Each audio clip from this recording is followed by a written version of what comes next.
A construction worker is missing after a landslide at the MRT Orange Line site on Lan Luang Road in Bangkok on May the 19th. The worker fell into a 19-meter deep pit and was buried under soil, prompting an urgent rescue operation by the Ruam Katanyu Foundation.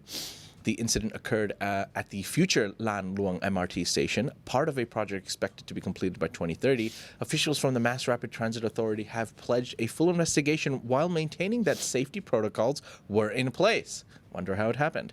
The rescue mission is ongoing with no further updates yet released.